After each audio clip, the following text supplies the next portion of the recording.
come back after the coffee break, and we moved from, we are moving from VT ablation to ablation of supraventricular arrhythmias. I'm chairing this session together with Hiroshi Nakagawa from Cleveland, and I'm inviting him for the first presentation, the title Temporal Spatial Evolution of Reversible and Irreversible Lesions by Pulse Field Ablation. Please, Hiroshi. Well, thank you. Okay, let's see. I'm just checking my talk.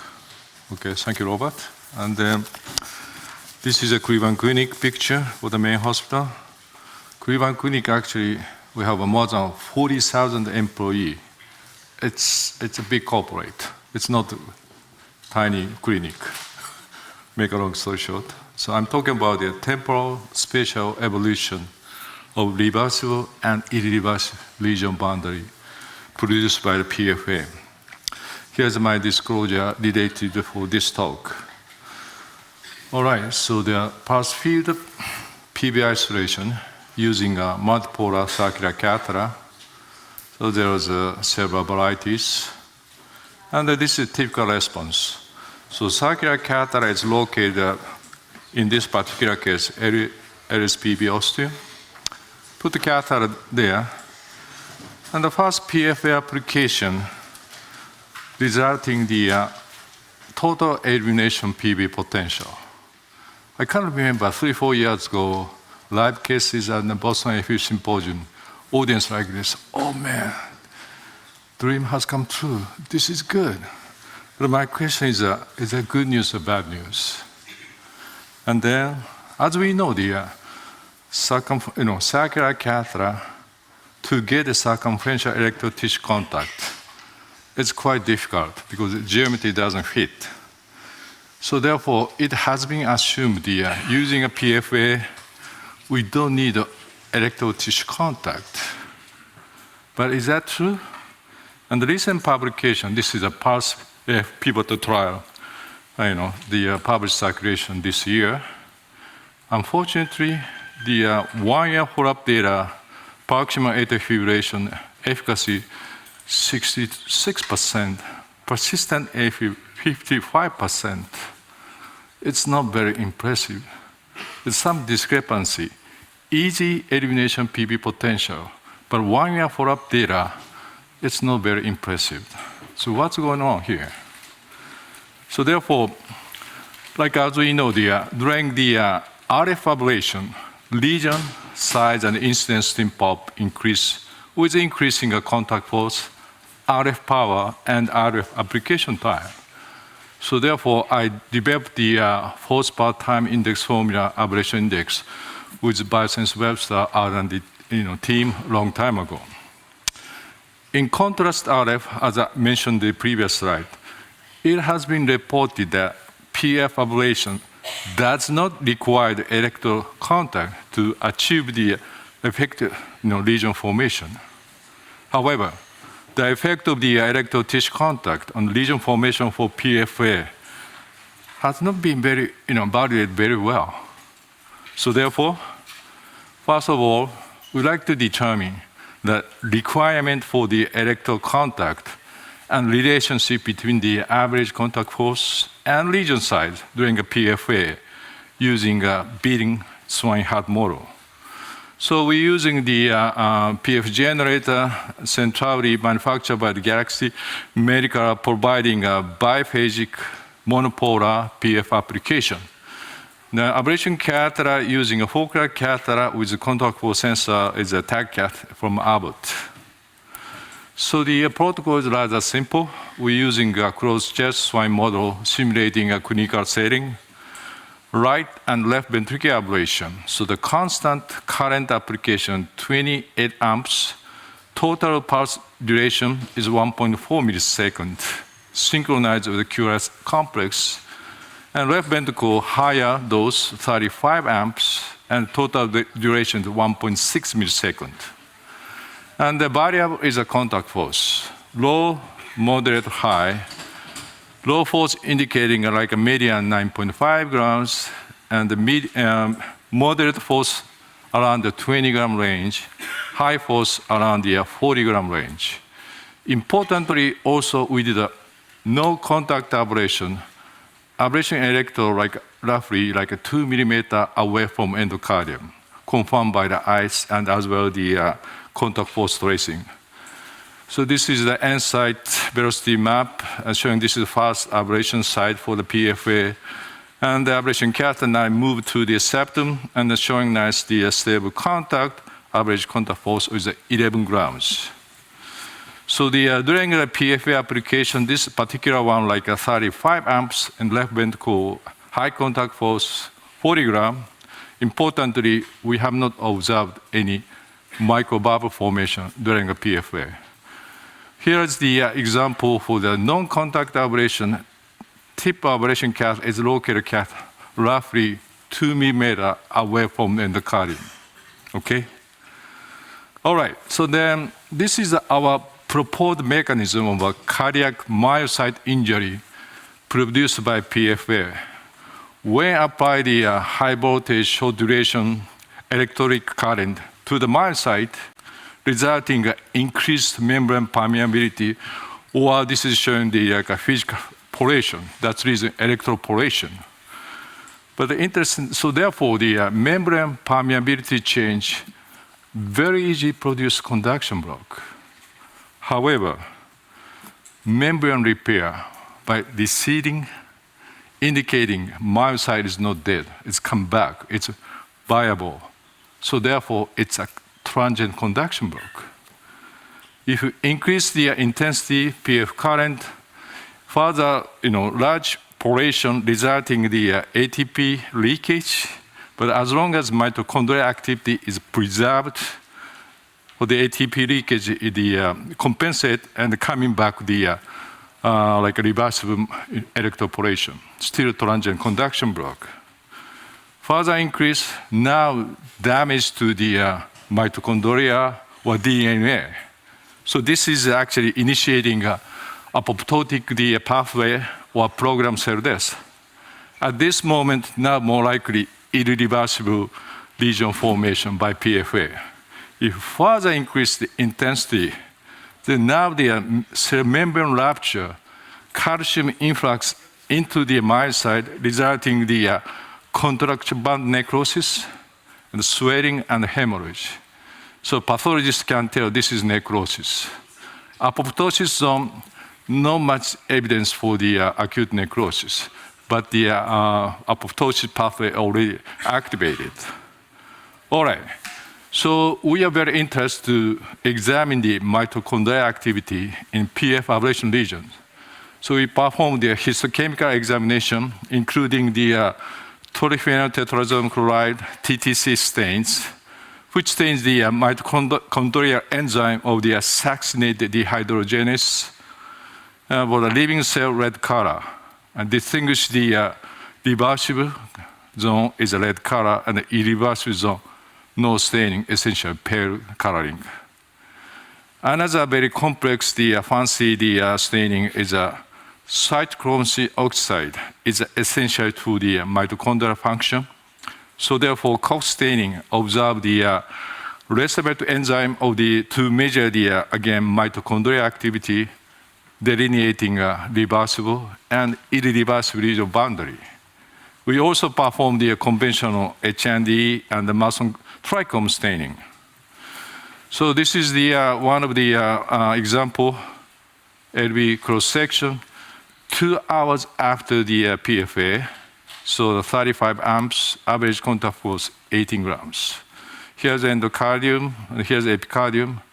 So therefore, here is a location of the focal ablation electrode, all right? And we deliver the current here. So now you see the 3 distinct zones we call the dark central zone. When I present this data 2 years ago in Boston HRS, several people told me, oh, this is a CHA. Dr. Nakagawa, you're making a thermal injury because this is CHA. Make a long story, this is not CHA, okay? I'll tell you more details. And here's a pale zone, no TTC staining. And interestingly, you see here, it's a hyper-stained TTC hyper-stained zone. Let's take a look at the H&D histology. Dark central zone, okay, destruction of the myocyte architect with the contraction band necrosis, indicating acute necrosis. And the hemorrhage, here's the red blood cell, and then like edema and showing the increased the interstitial space. That is edema. Because the PFA increased the microvascular permeability. So hemorrhage became evident like 1 or 2 hours after PFA application. Not very evident right after the ablation. But importantly, there's no coagulation necrosis. When do RF ablation primary coagulation necrosis, which is the thermal injury? So therefore, this dark zone, no evidence coagulation necrosis, no evidence the thermal injury. How about the pale zone? So the myocyte architect is rather preserved, but the pathology is saying the nuclear pycnosis, indicating the DNA damage, but also no TTC staining, indicating no mitochondrial activity, suggesting this is the apoptosis zone. So therefore, combine the dark central zone, pale zone, more likely irreversible lesion boundary. The hyperstained zone, histologically, essentially normal myocardium. Even there is no nuclear pycnosis. But the hyperstain, TTC, at least mitochondrial activity is preserved. No structural change, very likely reversible zone. So therefore, this is another study we're using Cox staining, providing a more quantitative analysis mitochondrial respiratory enzyme activity. So dark central zone, pale zone, essentially no staining, no mitochondrial activity. Hyperstay zone, similar to the TTC staining here. Okay, again, no staining, more likely apoptosis or necrosis zone. And the hyperstained zone, again, showing the at least the mitochondrial activity is preserved. Because the PF application results in the ATP depletion due to increased membrane permeability. So therefore, preserved mitochondrial activity compensates of ATP depletion. So suggesting a reversible zone or EP standpoint, transient conduction block zone. Actually, this zone is quite wide. By using a TTC stain RF ablation, we haven't seen this hyperstain zone. It's quite different from RF ablation. So therefore, this is summary slide. Dark central zone and the pale zone, we call the irreversible zone, and the hyperstain zone, more likely reversible zone or transient conduction block zone. So therefore, lesion depth for the irreversible ablation lesion, we measure from endocardium combined with the dark central zone and pale zone. So now this is showing the relationship, the average contact force and lesion depth. So RB ablation, again, constant PFA current 28 amps, 1.4 millisecond total duration. Increasing contact force, increased lesion depth significantly, non-linear fashion. Left ventricle, also 35 amps, total duration 1.6 millisecond. Increasing contact force like a 5 gram up to 50 gram. Lesion depth increase from 2 millimeter up to 8 millimeter. Remember, also we performed the non-contact PFA approximately 2 millimeter away from endocardium. There is no detected lesion. We couldn't see any lesion by using TTC and the histological examination. How about the impedance decrease? We have been using impedance decrease during our application to get rough idea you're making some tissue healing or some lesion formation. So this is a schematic showing the PFA producing a poration.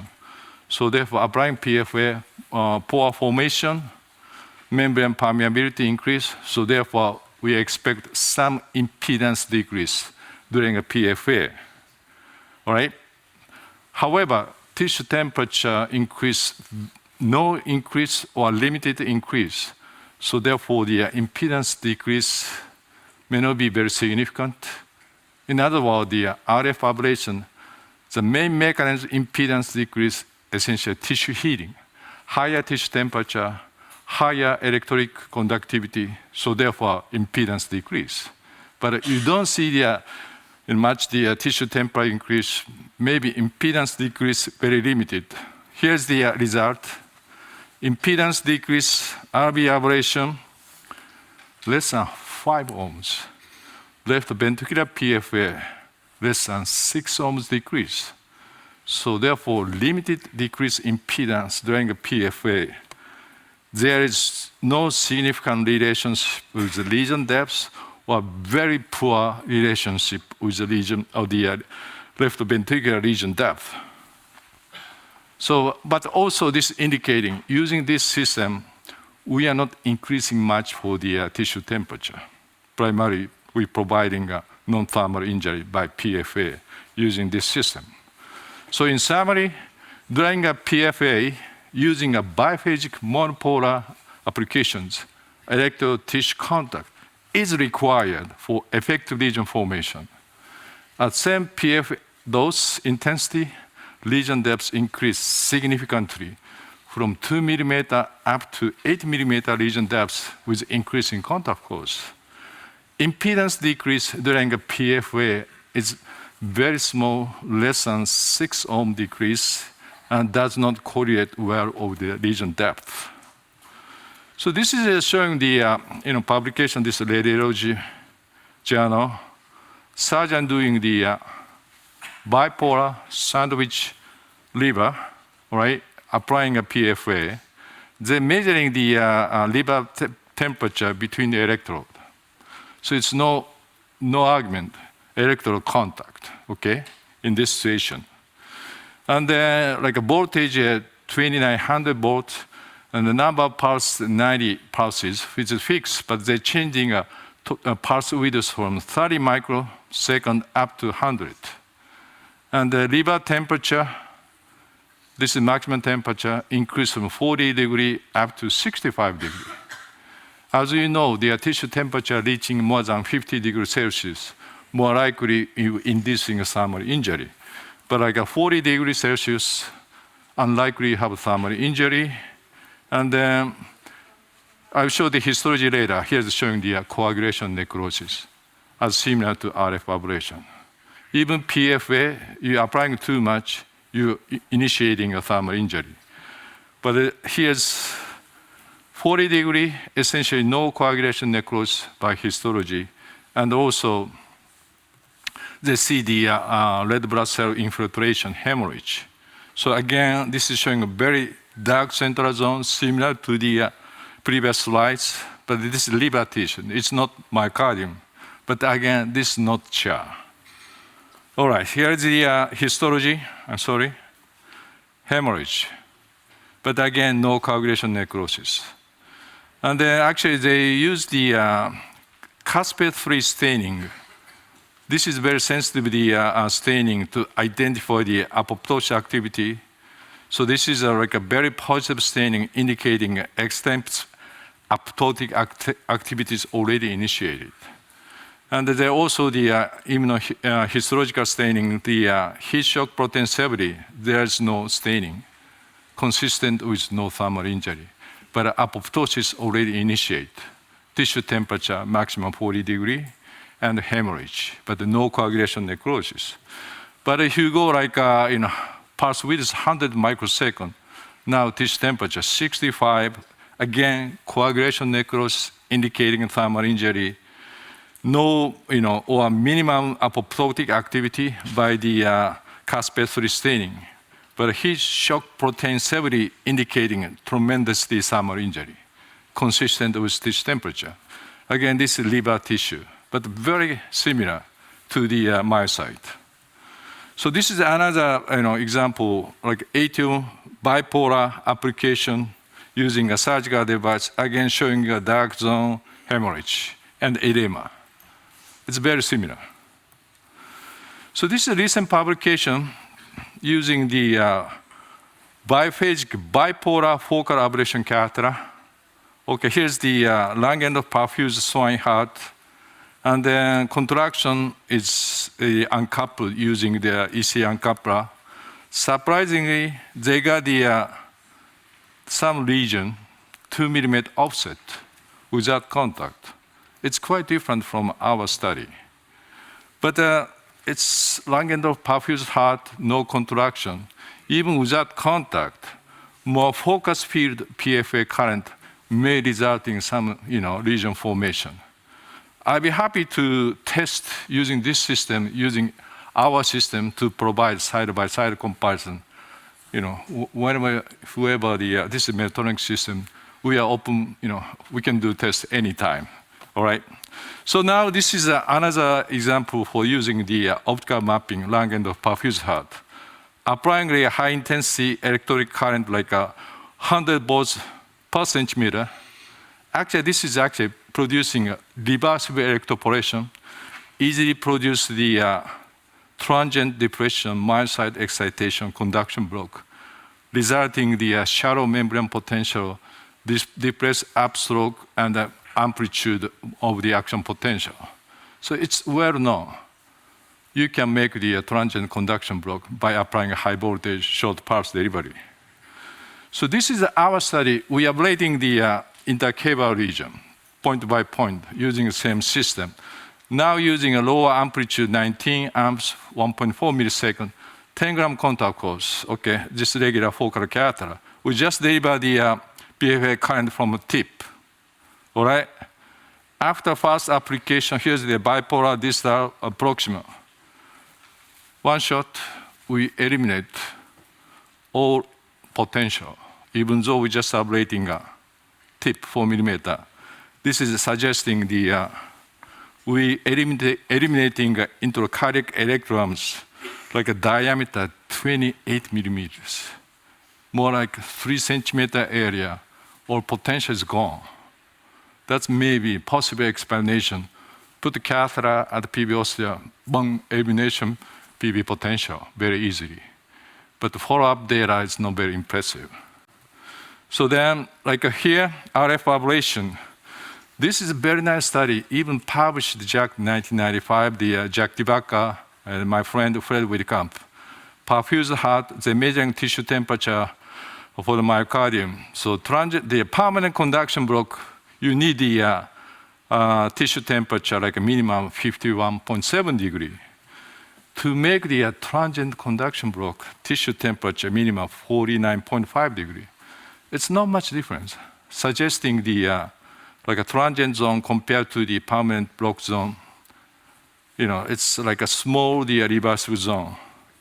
In contrast to RF, if making a similar irreversible region formation, but unfortunately associated with much broader, much larger reversible zone or transient conduction block zone. So in summary, acute PF ablation lesions waiting more than 2 hours are well demarcated with the TTC staining, showing a dark central zone, contraction band necrosis, hemorrhage, surrounded by the pale zone, no mitochondrial activity, and the nuclear pycnosis DNA damage, indicating apoptosis zone, indicating again the irreversible ablation lesion boundary. A hyperstain zone by TTC or Cox staining beyond the pale zone, again histology, normal histology, indicating a preserved mitochondrial activity to compensate ATP depression, suggesting reversible zone. So compared to RF ablation lesions, a large hyperstain zone of TTC or Cox staining suggests PF ablation is associated with broad reversible zone, i.e. stand myocardium. Of course, we need further studies required to examine the relationship, the cellular electrophysiology, and these histochemical observations. So then we performed another study to assess the temporal spatial evolution, reversible, irreversible, and longer time scale up to 2 weeks. on the ventricular myocardium using a PFA and using a same model. So essentially, after ablation, some animals sacrificed within 30 minutes, 1 hour, 2 hours, 4 hours, up to 14 days. So then, this is the cross-section left ventricle, less than 30 minutes, primarily showing a large area hyperstane zone. 2 hours later, it's similar to the previous slide, dark central zone surrounded by the pale zone and the hyperstane zone. And 14 days later, here's the essentially pale zone only. And the histology at 2 weeks, essentially fibroblast replacement. This is scar. Of course, this is irreversible lesion formation. But if you're measuring a cross-sectional area, 30 minutes after the PFA, 1 hour, 2 hours, 4 hours, 14 days. If you including a hyperstane zone, presumably conduction block zone, it comes the less than half at the 2 weeks later. So this is a fundamental problem for the PFA ablation. This is temporal spatial evolution for the conduction block zone or irreversible reversible lesion formation. So then, this is a final slide. TTC, hyperstane zone, initially greatest, less than 30 minutes, and gradually decrease over time, while pale zone increases up to 4 hours after ablation. The dark central zone became evident only after 1 hour, increased up to 4 hours. Histology, again, contraction band necrosis with hemorrhage, edema, indicating the resulting from the increased microvascular permeability, and again, no coagulation necrosis, no thermal injury. At 14 days after ablation, shows a much smaller pale zone, approximately half cross-sectional area compared to the acute PFA lesion. And the history showed the already complete replacement of the fibrosis, indicating a reversible zone, but the size is less than half compared to the acute conduction block zone. All right, thank you.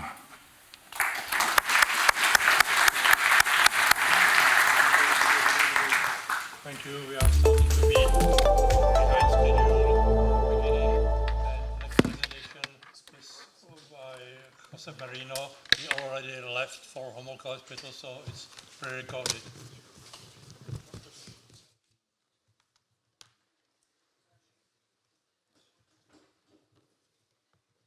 Ladies and gentlemen, it's a real honor and pleasure to be today here with you, and I really thank the organizer for their kind invitation.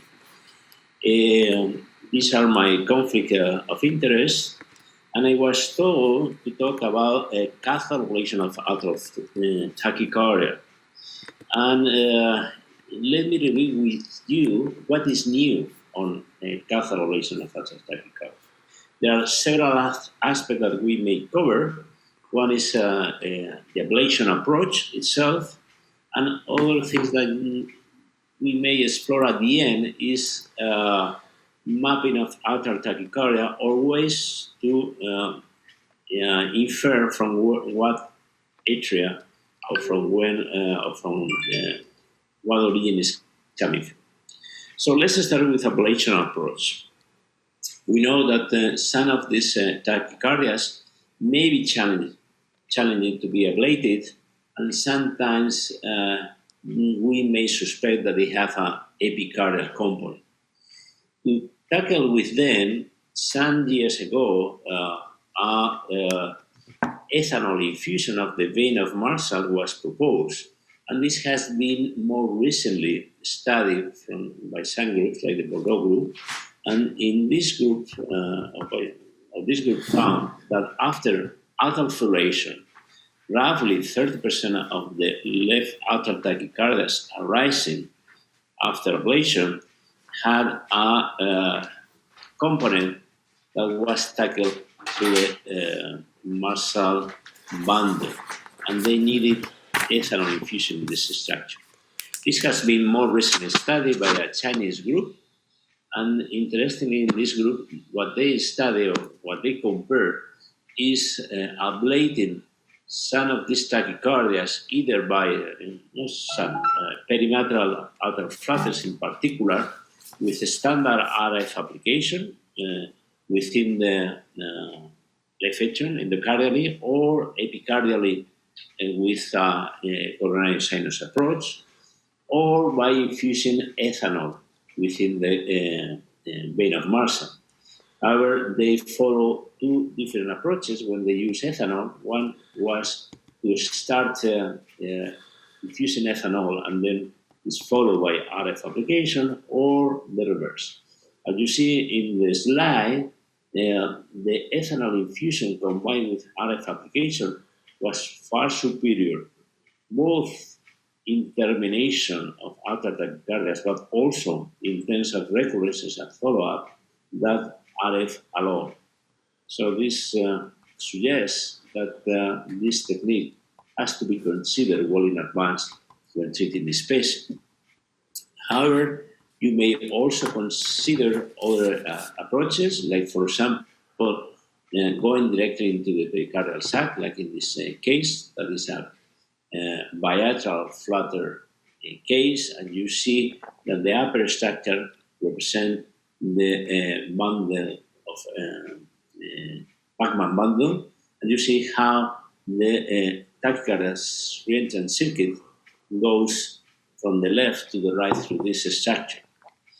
We have used this epicardial approach in some of our patients, and the ones shown here, and by ablating focally on top of this structure, or by creating lines of sequential RF applications, we were able to ablate these tachycardias.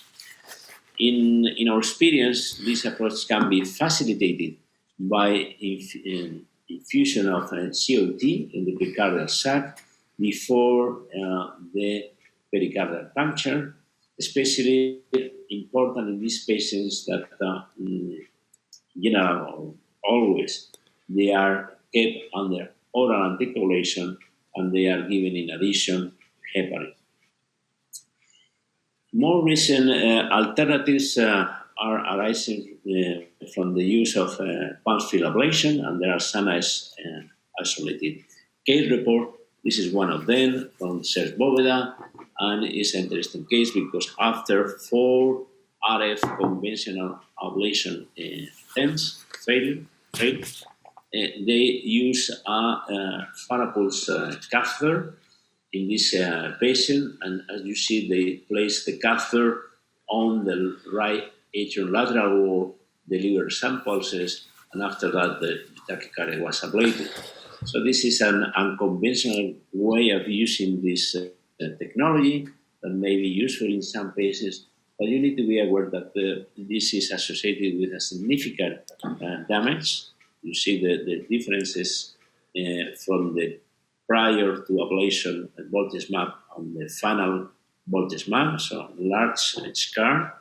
And also another thing that you may take into consideration is the potential damage to the coronary arteries. And this is a recent paper from Liverede and Pierre Mercel, and they say that they found that when ablating with this technology close to the coronary arteries, you may use coronary artery spasm. So this was about ablation itself, but then we need to talk also about mapping, how to improve the accuracy of mapping. The artificial intelligence is something that is being used more and more frequently nowadays, and this is a recent paper that they were analyzing the ECG prediction accuracy, and they compare what is done by human experts with a neural network, and they found that the accuracy to predict that the atrial tachycardia is a CTI-dependent one or other form of tachycardia was better for the artificial intelligence algorithm. Another important aspect is not only about predicting the agent of origin, but also how to detect true local activation signals and timing. And to explain this and to show you what is being done recently, let me first take you back to the past.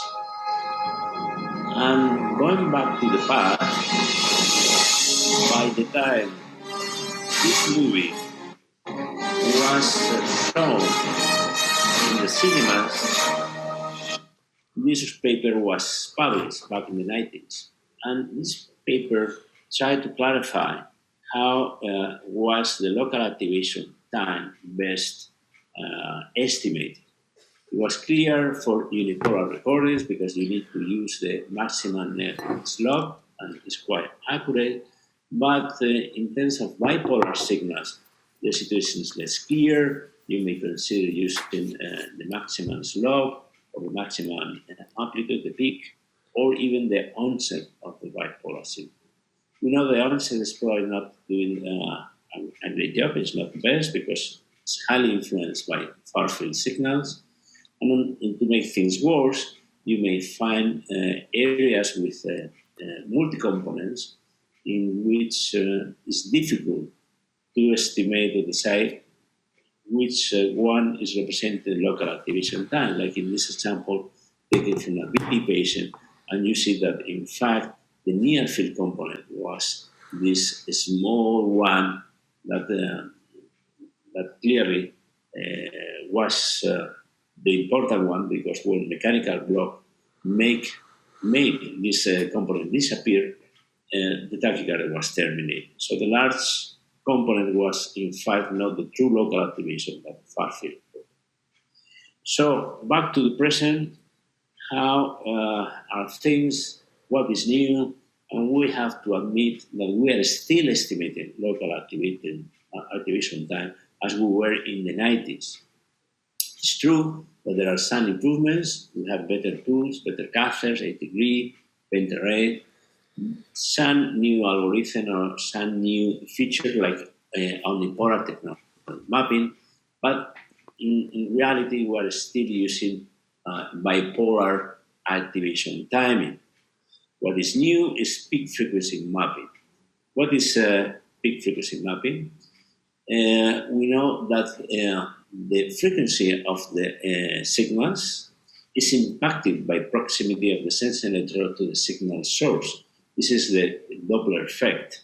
And this has been demonstrated in some nerve experiments showing that the closer your recording site is to the source of origin, the sharpest is the signal. And if you get away from it, you get more rounded signals. So we can take advantage of this feature and use special software to track the highest frequency component. Like here you see that we have a multi-component signal that is unclear where to measure local activation time. But when we perform this peak frequency analysis, you see that the peak frequency is found here. So the local activation time is reflected by this component. So the peak frequency magnitude is correlating with sharpness of the electron, and the let's say the usual legacy criteria for activation time is mostly based on the absolute DVDT metrics. That is leading sometimes to fast detection of far field electrons, like the example that I showed you in the VT example. So to try to validate this new technology, we conducted a research that was presented last year during the ERA Congress, and we performed in redo PVI cases, conventional bipolar voltage and activation maps, and then during coronary sinus spacing, and then we tried to ablate these residual gaps of conduction, because there were, as I said, reduced PVI cases, with focal application. So in those in whom we were able to get rid of PV conduction with less than 3 applications, focal applications, we considered the gap was localized, and we define electrons around this gap area as gap electrons, and away from it, non-gap electrolytes. Here you see an example of our methodology. You see that the final ablation site in this gap, clearly shown with residual voltage. So all electrons around this site were considered gap electrons, and away from it were non-gap. So we were able to find 20 gaps in 12 patients out of 14, and we analyzed close to 4,000 electrons, and you see that gap electrons show higher voltage than non-gap electrons, although there was a lot of overlap. When going to a peak frequency mapping, you see that there was a clear difference between gap and non-gap electrons. The gap electrons showed higher peak frequencies, and this was shown also in the area under the curve with a better results. So high sensitivity and specificity with this 240 as the better threshold to differentiate gap from non-gap electrons. We also validate this in other tachycardias. So we studied a series of left atrial reentrant tachycardias with a similar methodology. We performed first voltage and activation map that were followed by peak frequency maps, retrospectively developed. We define areas of low voltage, and we use different cut-off values of peak frequency. Here you see the methodology that was followed, an activation map of a perimeter atrial flutter with a gap in an anterior line that was not very clear, this gap in the voltage map. However, when performing a peak frequency map, you see that the red areas represent high frequency. So when you overlay this peak frequency map on the voltage map, so only letting being shown areas with peak frequency and low voltage, you see that only so this area quite correlates with the final ablation site at this site. But in fact, ablating here, flutter was terminated. So we studied 16 consecutive patients with 24 tachycardias, and most of them were terminated by focal application. So, and we found that half more or less of the left atrial surface was a low voltage surface. Low voltage with near field electrons were found in a small percentage of this surface with the different cutoff values. And what was more important is that the final ablation site was found in a low voltage near field region in 68% of the cases, or close to 8 in close to 90% of the cases. Here you see an example, low voltage here and here, so not clear where to ablate. This is the area under the curve. But when overlaying and shadowing areas with low voltage and letting only being apparent those low voltage areas with high frequency, you see that only this area is remaining, and it was in fact reflecting the final ablation site of this tachycardia. So the area of the under the curve was much improved by combining voltage with frequency. So to summarize some take-home messages, so ablation modes, there are new techniques that can be used in adjunction to RF, like vein of muscle ethanol infusion or PFA. However, at this time, this should be considered adjunctive, not as alternative, until more data are available. And then you can use also an epicardial approach. As I showed you, in some of these cases, it can be important. And finally, in terms of mapping, artificial intelligence is playing a role in more and more, and probably in the future it will be even playing a more important role. And there are new mapping parameters like the peak frequency map that have shown you in my previous slides. So thank you for attention, and just to make you remember that there are congresses just around the corner. Thank you.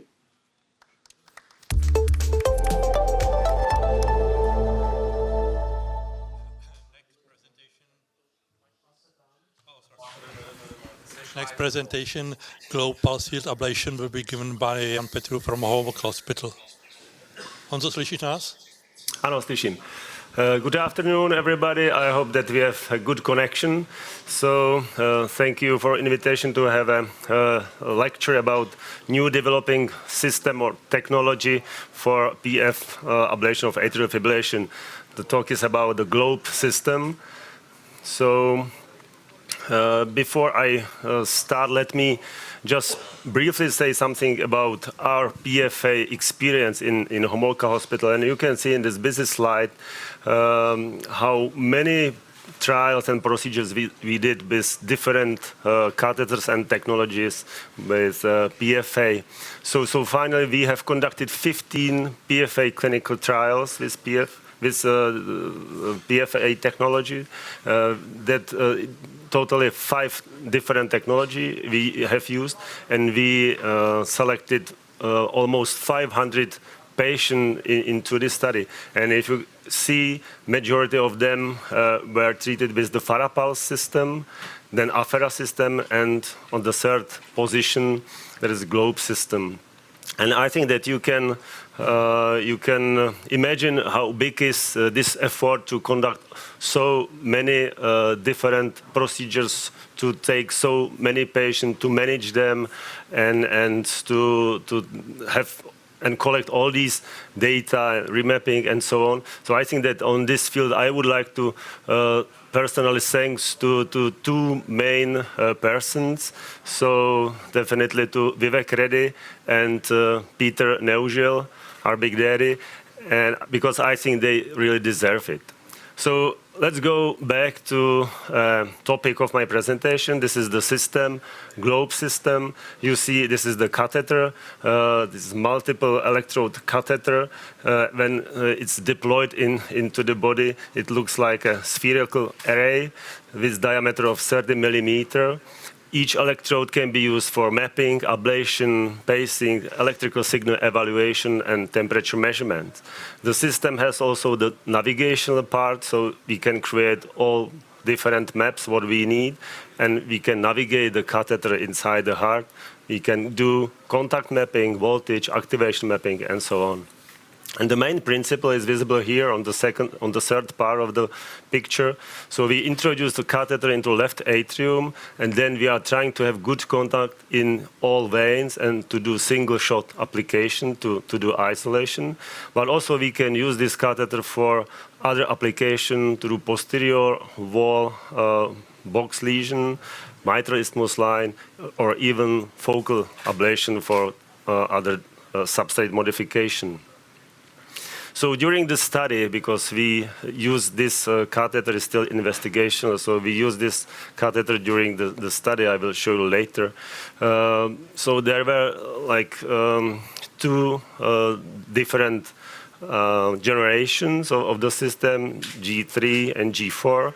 The ablating element on the catheter was still the same, but main changes were done in the handle. So you can see it here that the previous and the new generation, this is definitely smaller and easier for handling. There is definitely a reduction of the sheet size from 19 French to 16 French. There was big improvement in sheet air management and some software improvement of the system. So this is just, we can quickly look, how does it look when we introduce the catheter into the left atrium. So I can start the video. So in this position, so this is just the only maybe harmful situation or potentially situation harmful because the catheter looks like a hook. But if you do it properly, you cannot harm the patient later because you deploy this like a big spherical catheter, and then you manipulate on the left atrium, cannulating or ostia you can put it into different places and then just easily retract the catheter as you see it here. So when we have the catheter inside, we have some possibilities to evaluate the contact. So we have two different mappings, so-called flow maps. So this is in real mapping and evaluation of the contact. It's not direct measurements of the contact, but if you are maybe in the ostium with the catheter, the green color shows you that you are in contact with the tissue, and the white one is blood flow. So if you are happy with the first position and you are trying to do PV isolation, then we switch to a contact map. It takes like 15 seconds. And if you have even good result with this contact map, all around the ostia is in blue color, then you can start the application. This is just example of the anatomy, what we created with this catheter. There is an activation map, and also you can see the activation on the globe surface. So this is the example of the application itself.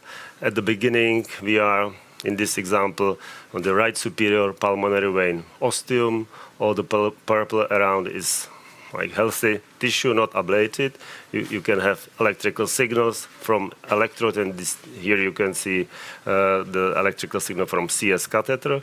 If I start it, then we have to select electrodes. So this is here. I can stop it for a while. So you see that we selected like a train rail of electrode around the ostium, and then we can continue with ablation.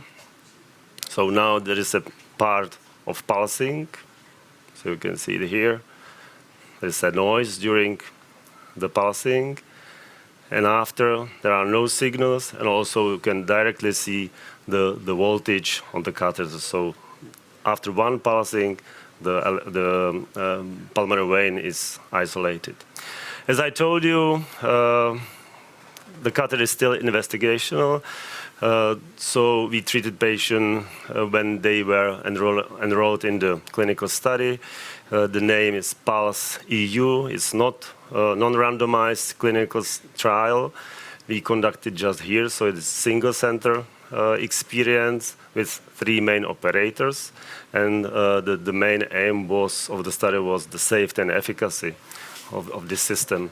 So normally we did the procedure with general anesthesia, but it's possible also to do it with deep sedation. We did 3 femoral vein accesses on the right side for the catheter, for the deflectable catheter and ablation catheter, and from left side CS catheter and intracardiac echo. And then also during the study we asked the patient, it was in the protocol, to come for remapping. So finally, we have included 69 patients. I have data which I can publish for first 59 patients. And you see here also these data were published recently during the last AFib symposium in Boston by Vivek Reddy. So we have used both systems. You can see it here, G3 system, and for the last 38 patient G4 system. You see that they are divided into 2 groups. The first group, 11 patients, were treated just with single dose, but when we saw remaps, we changed a little bit the strategy, and for additional patients, we are using repetitive dose of pulsing. Maybe if I have time, I can show you later or explain later. This is the table of baseline characteristics. I think nothing special for typical paroxysmal or even persistent patients. Preserved ejection fraction, dilated left atrium. And here we have procedure parameters. Again, this group is the patient who were treated with single dose, and this group are patients with repetitive dose. You see that in repetitive dose patients, we didn't do just PV isolation, but in 7 patients, we did also posterior wall ablation, and in additional 7 patients, we did also mitral isthmus line. And you see, like average for all these patients in repetitive dose, time of catheter dwelling, 48 minutes, complete procedure time, 82 minutes, and in seconds, pulse delivery time. Of course, if you see, and if you compare patient just with PVI or plus additional application, time is bigger and bigger. That's clear. But if you just imagine that you want to use for PVI, single shot application, then the complete time for the procedure is really short, 72 minutes, and average 42 seconds of pulsing. This is example of anatomy we made and locations of applications. So you can see it in example of just PV isolation or box isolation. We can also put the locations of application into the CT scan, but it's not in real time.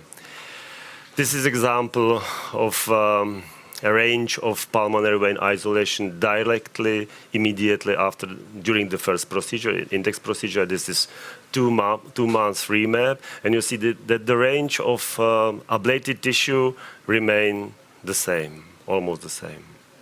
And other examples from remapping, persisting PV isolation, and also examples of box isolation.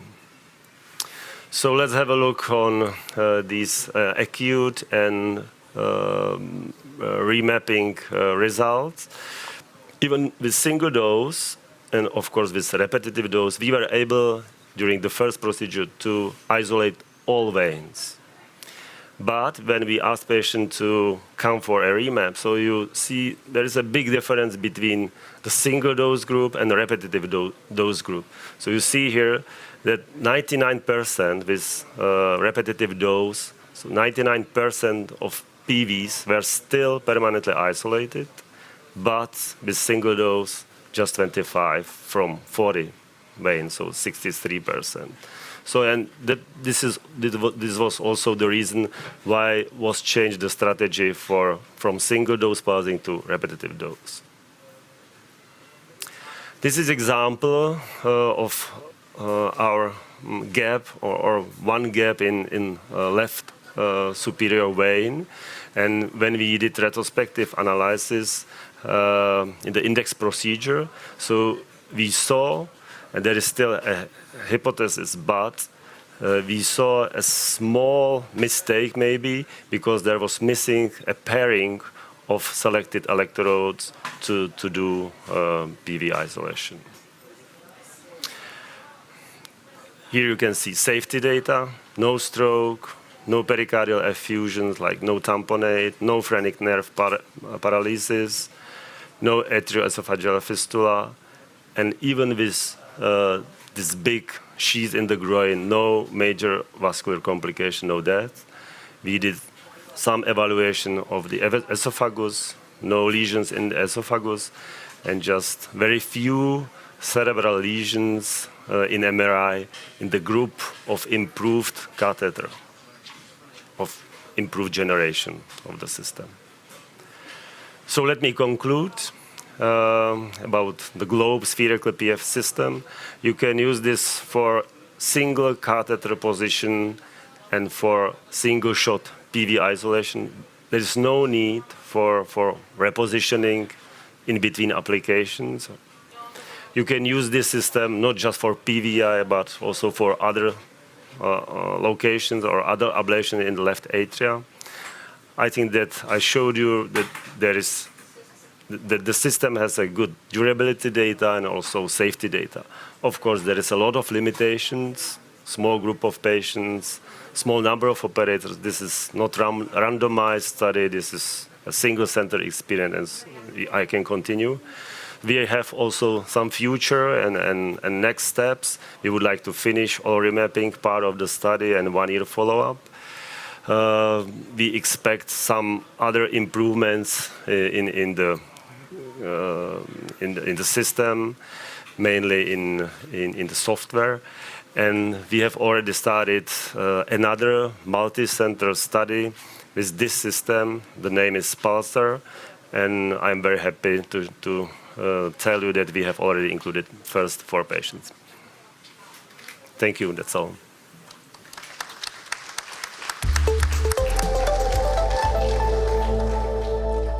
So the presentation sequence has been changed. So next speaker is Benjamin Baud from Zurich.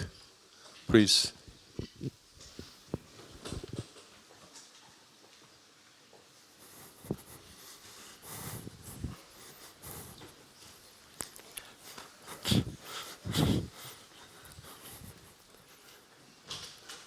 Welcome everyone. Can I have my slides, please? Okay. So today I will talk about high power short duration and why we can use this with the Q-dot catheter. These are my disclosures. So if we talk about temperature-guided ablation, there are 2 catheters on the market, and I think we clearly should make a difference between both of them. So we have the diamond catheter, who is a temperature-controlled catheter with external thermocouples, with different metals, with synthetic diamonds. And on the other hand, we have the Q-dot catheter, which is a power-controlled catheter with temperature feedback and embedded thermocouples. And this is important because we should never start comparing the temperatures that both are measuring. We have embedded thermocouples, we have external thermocouples. If you look at, for example, I don't know if the mouse is working. On the right side, you see the diamond temp, like Darf showed this morning. So we put a fixed temperature.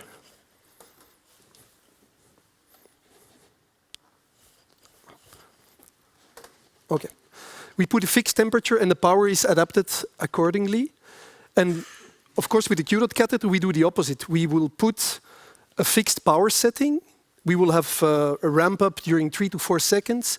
And according to the temperature cutoff, we will first have irrigation adaptation and then we will have power titration.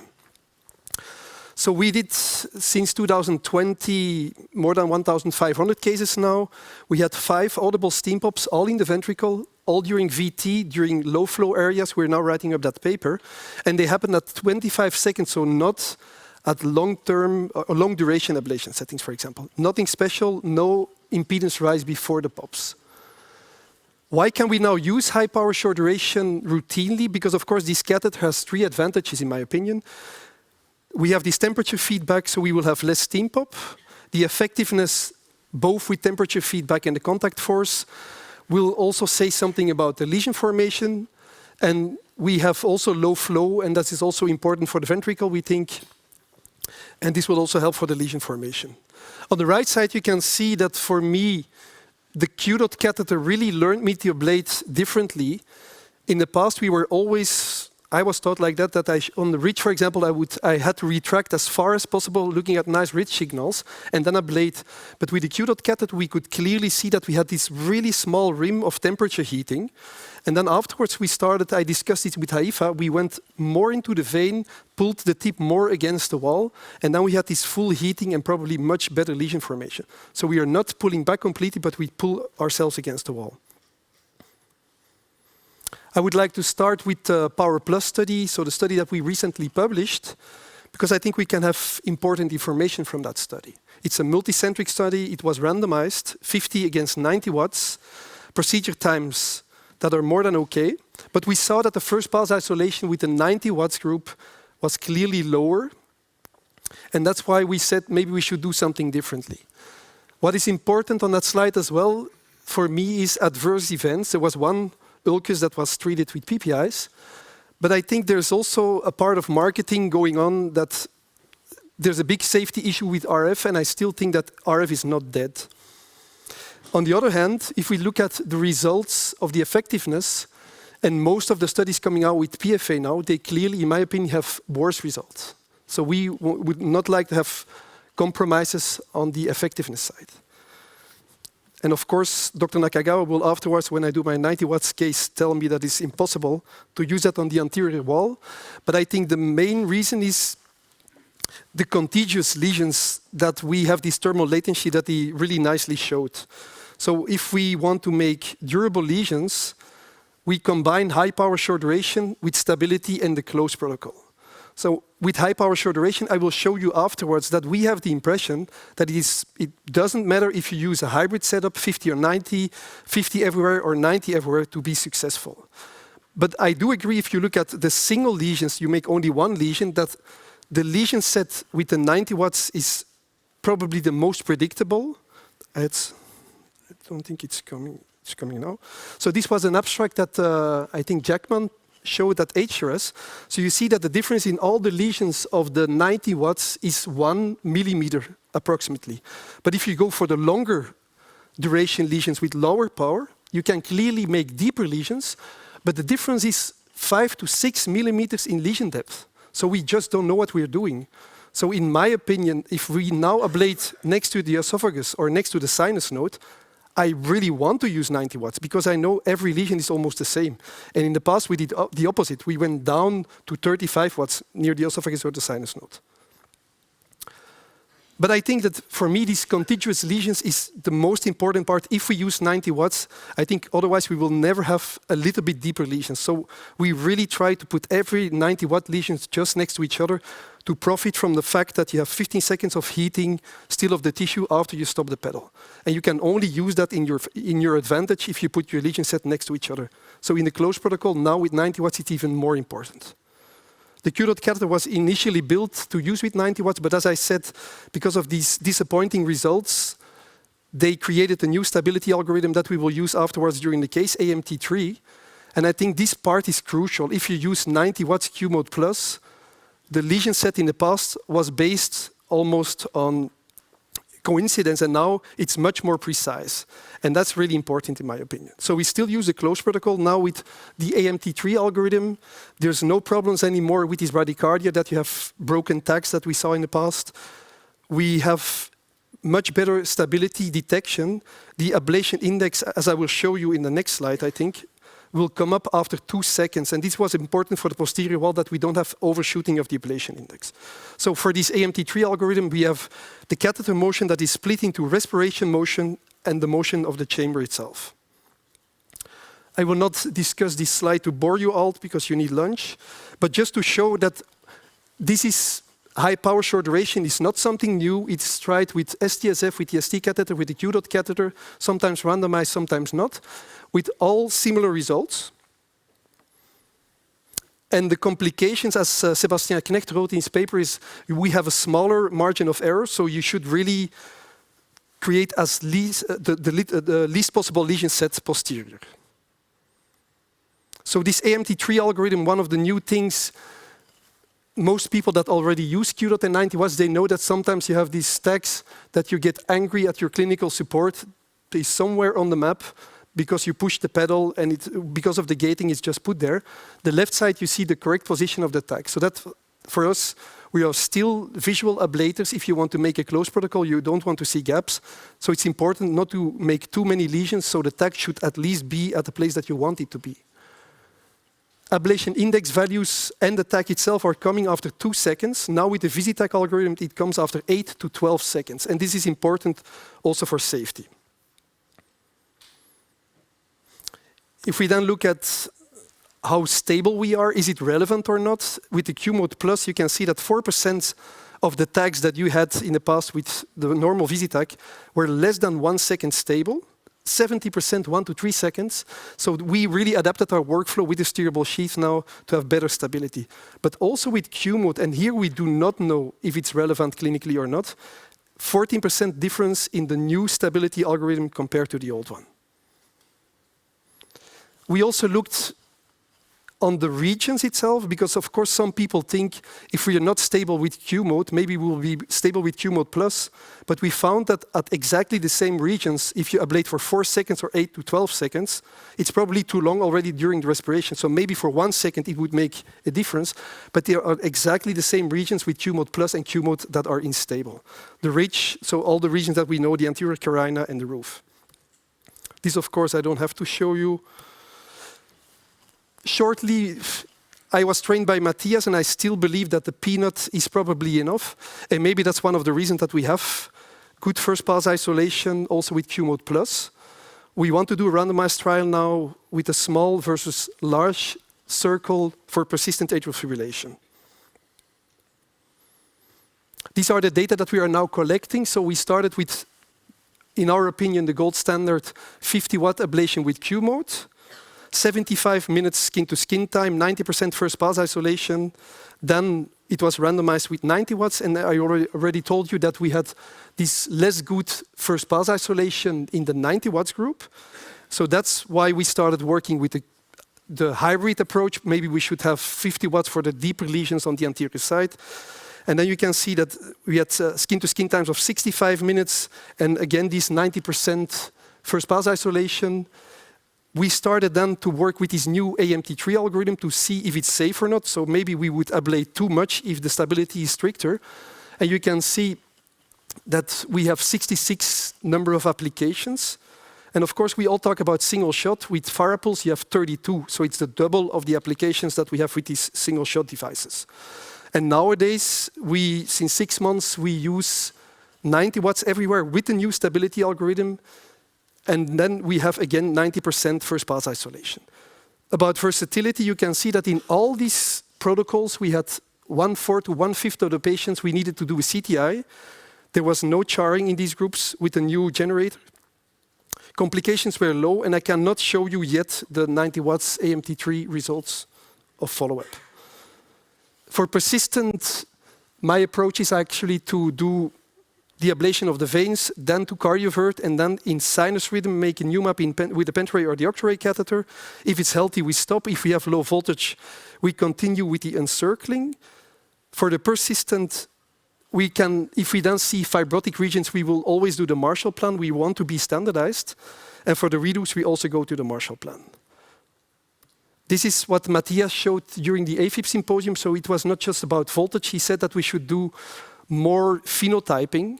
So we should have information on MRI or low voltage, on the duration since the first episode, the duration of the longest episode, if it's dilated or not, the shape of the left atrium.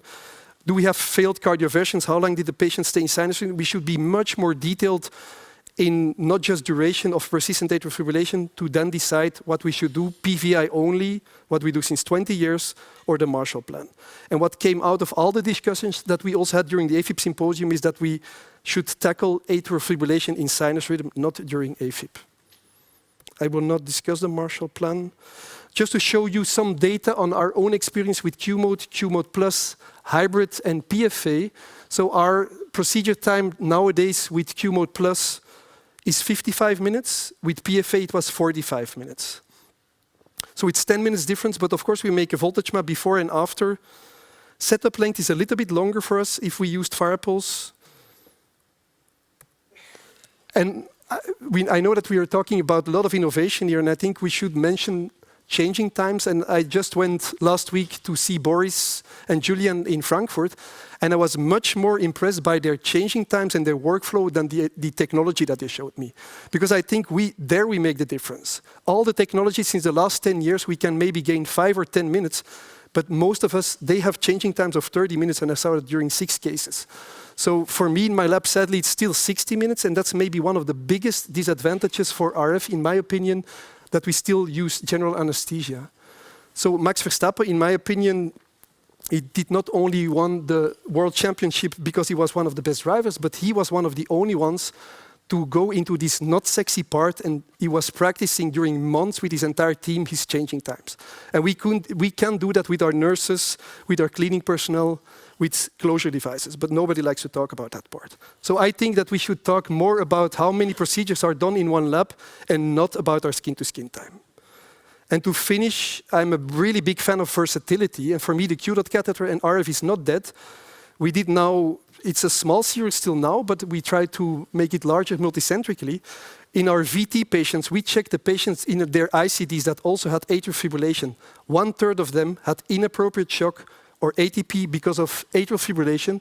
And we said if we do with imaging-guided VT ablation in sinus rhythm, we can just, the moment that we retract everything into the atrium, prolong the procedure time with 20 minutes and also do the PVI. So we did in these patients VT plus PVI plus CTI if it was needed or not. So I think as take home, the Q-dot catheter really has its place still today in all this innovation that we are looking at. Skin-to-skin times of 45 to 60 minutes. The complications in good hands are also with RF really low.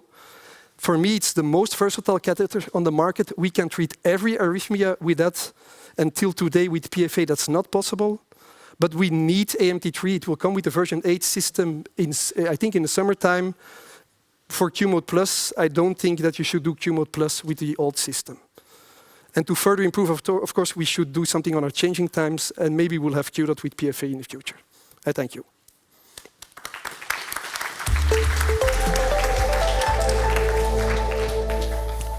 All right. Last speaker for this session, the Boris Schmidt, Frankfurt, please. Hiroshi, Robert, thank you very much. Also, thank you very much to the organizers for inviting me. We're staying in the topic, radio frequency ablation, but you know, I still can't understand why somebody wants to do 50 lesions to do PVI when you can do it with just one at a time and achieve the same goal. But yeah, let's look what we have. We have the so-called Heliostar balloon. It is an irrigated radio frequency current balloon. It is 28 millimeters in size. You can see it in the middle there. And it is equipped with 10 golden electrodes that extend from the tip to the catheter to far beyond the equator of the balloon. From each of these electrodes, you can deliver unipolar RF energy with a maximum of 15 watts coming from the engine generator that you can see up there. And you can do all 10 at a time. But you can also do sequential or individual ablation from each individual electrode alone. The whole system is an over-the-wire device and is equipped with a lasso star catheter that goes through the central lumen. And with the latest generation, this lasso star catheter is navigated, so you can acquire anatomy with it, the 3D shell, and you can, of course, also document pulmonary vein isolation. For navigation, you need a steerable transeptal sheath. It's the 14 French guide star sheath, and that helps you to maneuver and stabilize the balloon. Of course, everything, as you have already expected, is visualized in a 3D environment in the CARTO system. So how do we use the system? This is our workflow. As we will see later during the live case, probably we do single transeptal puncture. In Frankfurt, we always do selective pulmonary vein angiograms. You probably don't need that necessarily because you can acquire a 3D anatomy, but that was the initial workflow.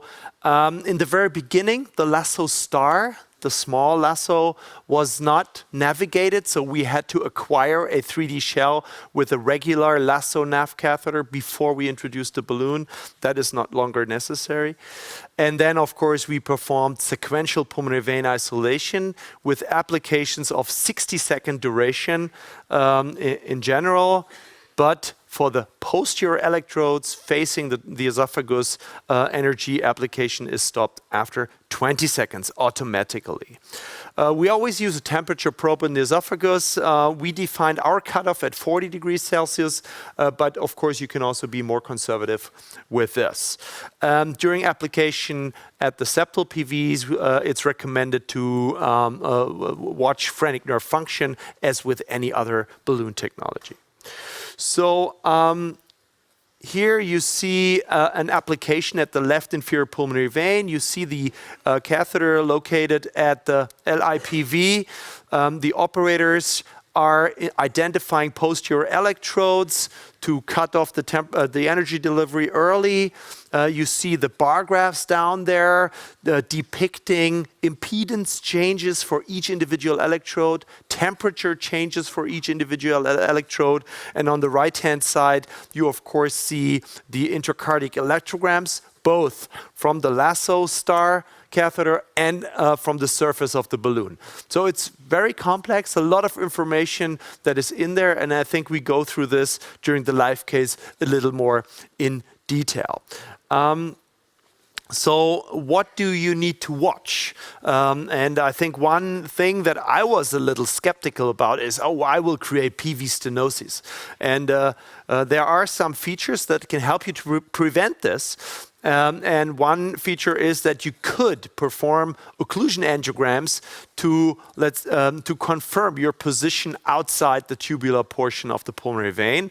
That is one. And there's also a feature that is called the inflation index that is given down here, which is the relative size of the balloon to its maximum size. And if that is below 0.8, you know that the balloon is heavily compressed, most likely because of a distal position inside the PV. So these are features to watch to avoid PV stenosis, and so far we haven't experienced a single one. Then there is a tool to assess your lesion quality and also to avoid overdosing. And as I have already told you, for each individual electrode, there is the change of impedance from baseline to the minimum during the ablation is given, as well as the maximum temperature that was reached at each individual electrode. And this is not only given in bar graphs here, but also you can look at a table. And of course, there are predefined values, target values. For example, a delta impedance of 12 ohms to get an appropriate lesion and to be happy with that durable lesion. So a lot of information, not just time to isolation that we use, for example, with the cryoballoon, but also for each individual electrode, you can define your lesion quality. And for those of you who like it simple, the software shows you in red color whether you reach the target values or not. If that remains white down here below the individual electrode, you did not reach the pre-specified values. I already mentioned that you can do also segmental isolation. Of course, the device is designed as a single shot isolation device, but in reality that does not happen in all cases. And here you see an example of a balloon position at the left inferior pulmonary vein, and after a first application, and as you can nicely see during pacing here, you see in the Heliostar electrodes, there's conduction delay to the PV, but there's still a PV spike. And at a more proximal level in the atrium, you also nicely see the electrograms coming from the Heliostar surface electrodes.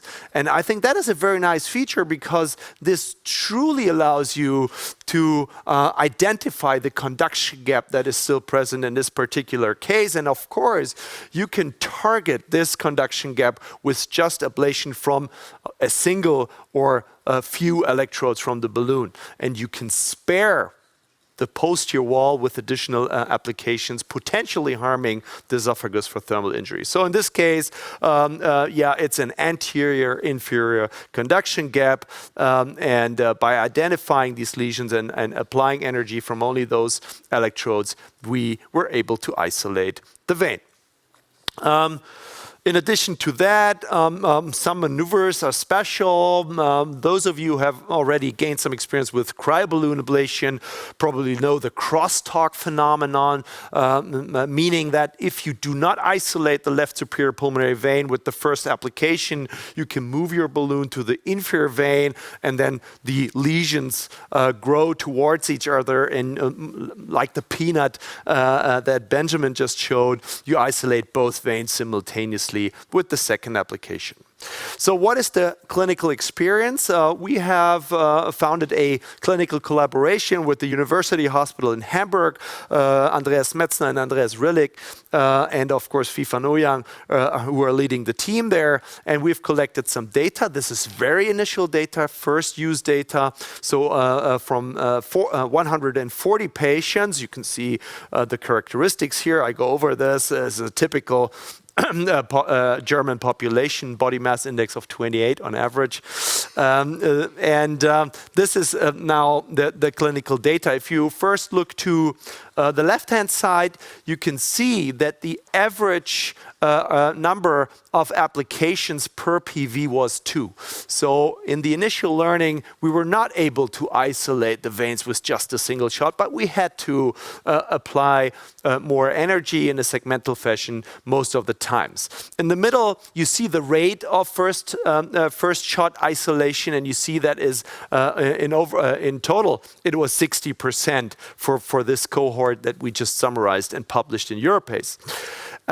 The time to isolation is relatively fast. So if you have carefully positioned your balloon and deliver energy, you can see on average pulmonary vein isolation within 10 seconds. So a very quick technology. If you now look to the right-hand side, you see the learning curves for these two centers, multiple operators. You see there's obviously a difference in workflow between the two centers because the blue one is a little faster than the orange one. But in general, there's hardly any trend for learning with this technology. Of course, most of the operators were already experienced with balloon technology beforehand.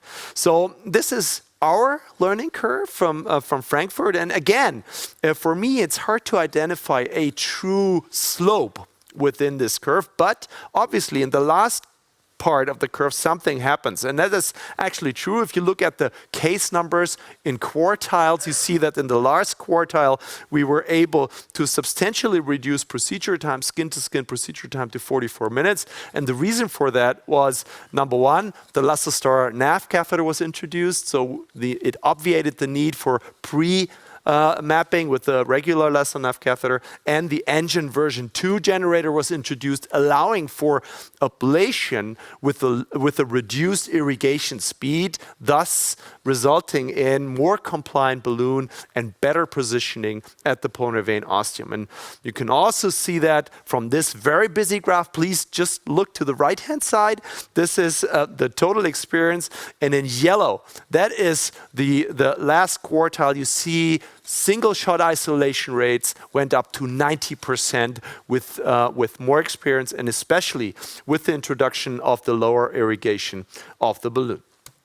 So is it safe? That is probably the most important slide. As I told you, I was quite skeptical with this device, but I was taught that it performs very well. A single cardiac perforation happened, then some vascular complications, 2 strokes actually during the first 25 cases. Obviously, sheath management was an issue there. No PV stenosis, and just a single phrenic nerve paralysis when the operator did not pace the phrenic nerve during the application. So also operator problem. Again, summarized in these nice graphical abstracts. Why do I bring this? This is just repetition, but please look at the safety, at the endoscopy results. That's also very important. I think everybody will be afraid of delivering RF energy to the posterior wall while we are heating up the esophagus. And 85 of these 140 patients underwent endoscopy, and we found thermal lesion in 8% of the cases. And if you look at the, let's say, different characteristics of these patients, again, a very busy table, just look at the p-values and the significant ones. It is, if you apply multiple times energy to the left-sided veins, that was obviously one predictor, and especially if the temperature rise was above 39 degrees Celsius. So temperature monitoring is essential, and I would also say you need to, or you must not deliver energy to the posterior wall twice per PV location. Again, summarizing this, temperature monitoring is mandatory. Please always select 3 posterior electrodes that shut off energy delivery after 20 seconds. The maximum tolerated temperature should be 39, maybe 40 degrees Celsius. That is not quite clear yet. And if you see a rise of temperature in the esophagus, despite shutting off the 3 posterior electrodes, please shut off the adjacent ones. You shut off 5 electrodes, and you will still get a good lesion. Okay, this is redundant here. Now, what is the efficacy? So, we have performed a randomized comparison between cryo and laser. And to set it into perspective, you see here let's say, AF-free survival curves around 80% in this randomized comparison. And if you now look at our single center initial experience on the right-hand side with the radiofrequency balloon, again, we see an AF-free survival rate of 76% in a patient population that has 30% persistent AF. Of course, it's not only us. Others are also looking into the data. You see here summary of data from single center as well as multi-center experiences. The single center is Jean-Baptiste Kiakia from Brussels, a very experienced and very well-known balloon user who also reported 90% single-shot isolation rates, very few complications, and a very favorable rhythm outcome, similar to the multi-center experience that was led, I think, by Richard Chilling. So I thank you for your attention. I'm looking forward to showing you the device in live later on.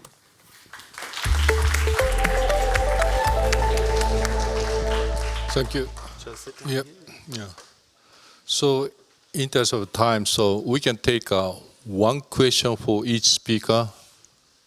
If there are any question? Nobody? Oh, yes.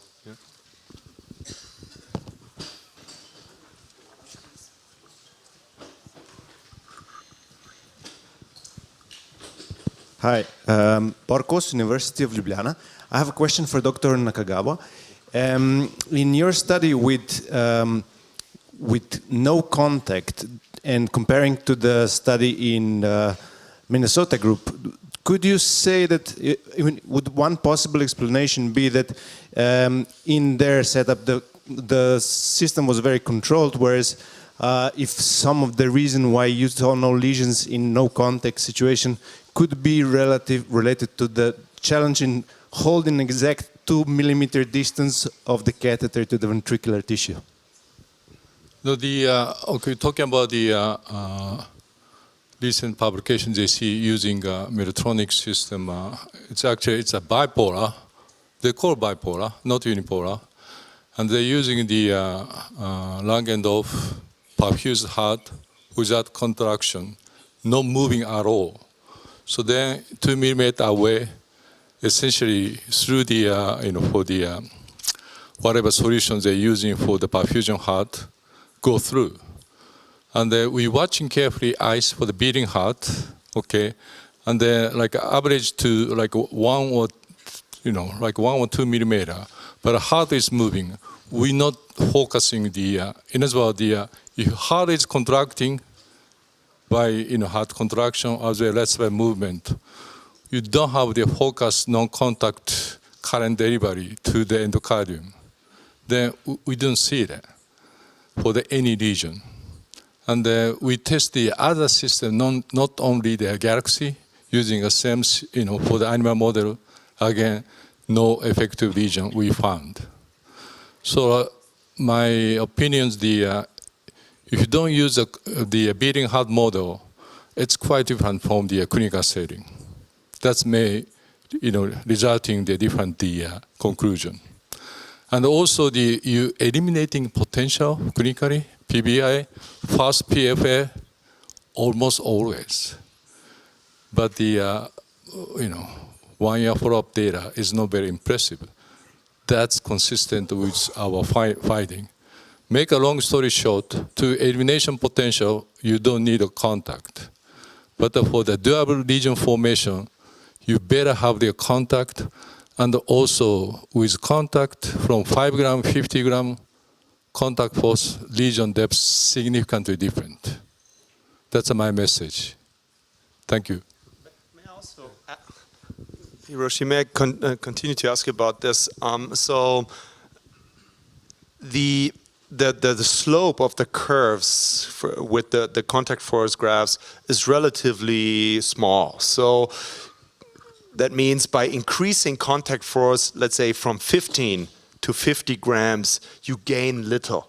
And could you, with this, the current system, would you think that there's a sweet spot? Is there any recommendation that you can give to clinicians? First question. And the second question is, it seemed to me that you looked for two different energy settings. The milliamps were different.